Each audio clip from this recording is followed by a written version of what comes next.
इस बार के होली महामहोत्सव में परम पूज्य सदगुरु श्री रितेश्वर जी, श्री आनंदम धाम वृंदावन के पीठाधीश्वर रांची आगमन हो रहा है। 3 दिवसीय कार्यक्रम है। 15 तारीख को यहाँ पहुँचेंगे, उनका शुभागमन होगा।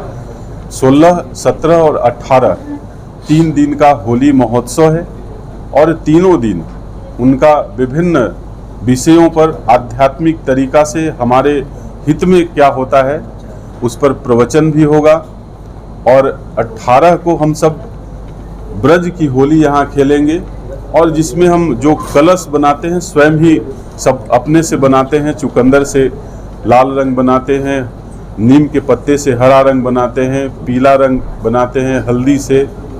ऐसे करके हम सब होली यहाँ मनाएंगे और सबसे प्रमुख आकर्षण का केंद्र यही होगा कि सभी रांची वासी उस 3 दिन के महा महोत्सव में अवश्य आएं। यह स्थान है फेरायलाल बैंक्वेट मेन रोड में और गुरुदेव का प्रवचन अवश्य सुने। गुरुदेव का प्रवचन किसी घिसे पिटे मुद्दे पर नहीं होता है, सीधा हमारे समस्याओं से अवगत होते हैं और उसका समाधान करते हैं। एक बार अवश्य हम सब आए होली महामहोत्सव में। तो बाबा क्या कहेंगे कि इस बार रांची भी वृंदावन की तरह ही रंगमय होने वाला है? बिल्कुल, रांची वृंदावन इसका नाम हो जाएगा। 3 दिन रांची वृंदावन। रांची वृंदावन में सभी सादर आमंत्रित हैं और सभी वर्ग के आए, युवाएं आए। कोई प्रश्न हो गुरुदेव से आप करें। और युवा फेस्टिवल भी उस बीच में एक दिन होगा। आप जब आएंगे तो सभी समस्याओं का समाधान, मातृ सम्मेलन होगा, माताओं के विभिन्न प्रश्नों का समाधान होगा। और इतना दिव्य महा महोत्सव पूरे हमारे सनातन संस्कृति का श्रेष्ठ पर्व है होली महोत्सव।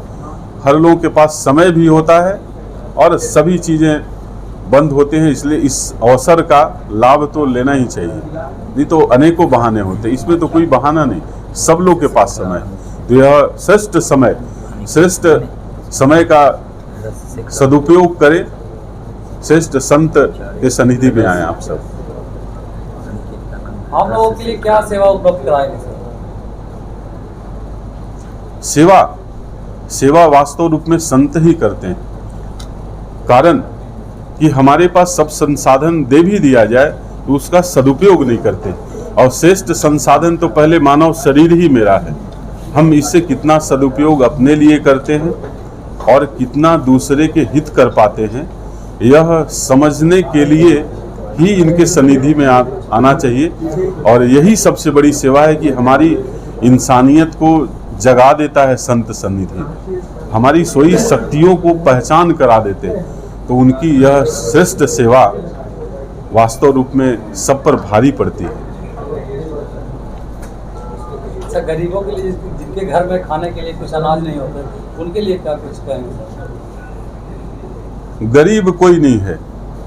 एक बात गुरुजी बोलते हैं, ये शरीर मिला है,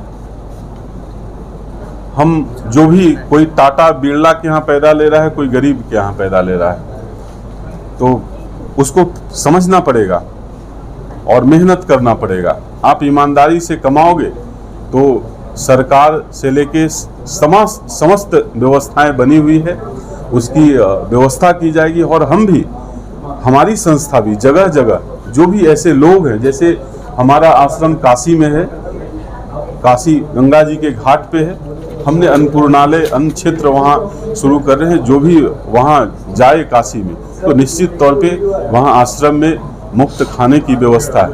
आप वृंदावन जाएंगे तो हमारा जो आश्रम है वहाँ पर लाडली प्रसादम चलता है। प्रतिदिन 200 से 250 लोग प्रसाद लेते हैं। तो जहाँ जहाँ भी हम जो अवसर देख रहे हैं वहाँ लोगों के बीच में अवश्य पहुँचा रहे हैं। लेकिन गरीब कोई नहीं है, गरीब कोई समझे नहीं, समझ से भी सब होता है।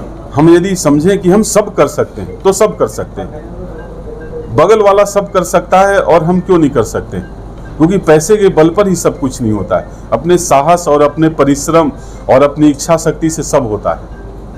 इसलिए गरीब कोई नहीं समझे। अपना परिचय भगवान सबको बराबर दिए। क्योंकि इसमें ही बोलना चाहूँगा, भगवान ने 3 साधन दे के इस धरती पर हर कोई को पैदा किया है। हो सकता है किसी को एक छीन ले, हो सकता है 2 किसी को छीन ले, एक तो सबको दे के रखता है। गुरुजी बोलते हैं अर्थ, धन, वाक्य, वाणी और शरीर 3 साधन है। तीनों साधन में एक भी साधन किसी के पास ठीक से रहे तो वो धनी है। अगर हमारे पास सुंदर हम कोई वाणी नहीं है तो शरीर ठीक है, शरीर से मेहनत करेंगे। अगर शरीर ठीक नहीं तो हो सकता है पैसा हो, कोई तीनों में गरीब नहीं होता। और तीनों में यदि गरीब है तो हर जगह हमारी व्यवस्था है, मानवता बड़ी श्रेष्ठतम है। जो भी सरकारें हैं इस क्षेत्र में बहुत काम करती, एक से एक समाज से भी काम करते और हम भी काम करते हैं। अगर कहीं न कहीं इन तीनों में हो सकता है अपवाद में भगवान रखे हों तो सारे समाज साथ में, इसीलिए तो हम भी निकले कि सबको जागरूक करते हैं। निश्चित तौर पे वैसे लोगों को सामने लाना चाहिए। और आप सब तो लोग बोलते हैं तीसरे स्तंभ, मैं मीडिया को प्रथम स्तंभ मानता हूँ कि आपकी बातें ही सब तक पहुँचती हैं तभी लोग जागरूक होते हैं, इसलिए आप प्रथम स्तंभ। यह मेरा मानना है व्यक्तिगत, बात बाकी लोग क्या तय किए हैं लोग जाने।